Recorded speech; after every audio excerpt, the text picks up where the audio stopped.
दोस्तों, आज की कहानी का नाम है अकेले लड़ने की ताकत। Short motivational story in Hindi.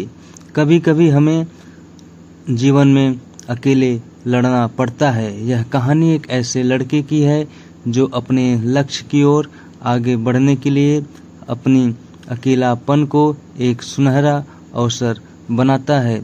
एक समय की बात है, एक छोटे से गांव में एक लड़का रहा करता था। वह बहुत बड़े सपने देखता था और अपने लक्ष्यों की प्राप्ति करने के लिए निरंतर प्रयास करता था, परंतु उसके पास न ही उसका कोई दोस्त था और न ही कोई गाइड करने वाला।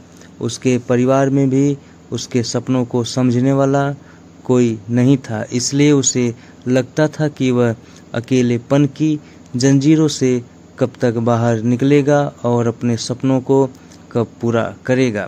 फिर भी उसने निरंतर प्रयास किया और अपनी आत्मविश्वास की आवाज़ को बुलंद किया। उसकी इच्छा शक्ति और संघर्ष ने उसे सही दिशा में आगे बढ़ने की शक्ति दी।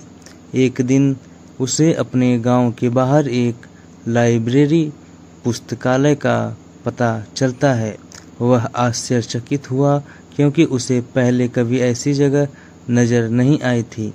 धीरे धीरे उसने उस लाइब्रेरी पुस्तकालय के दरवाजे पर कदम रखा। वहां जाकर उसने देखा कि लोग पुस्तकों के बीच खोए हुए हैं और वहां की शांति, पूर्णता और ज्ञान के वातावरण ने उसे संतुष्ट कर दिया।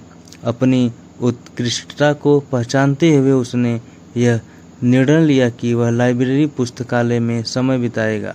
धीरे धीरे वह लाइब्रेरी पुस्तकालय की विभिन्न किताबों को पढ़ने लगा और नई दिशा की खोज में निकल पड़ा।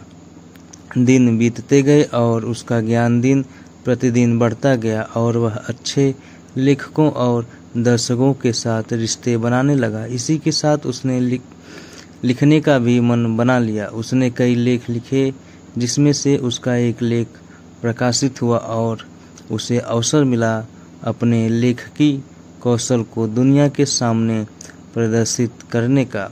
वह लड़का जो कभी अपने अकेलेपन को एक रुकावट समझ रहा था, वह अब एक प्रेरणादायक उदाहरण बन चुका है। लोग उसे इज्जत देने लगे और वह लड़का अपने लक्ष्यों की ओर अग्रसर होने में सफल हुआ। इस कहानी से हमें यह सीख मिलती है कि अकेलेपन को एक सुनहरा अवसर बनाने के लिए हमें संघर्ष करना पड़ता है। हमारी संयमता, समर्पण और मेहनत हमें अपने लक्ष्यों की प्राप्ति के प्रति आगे बढ़ा सकती है।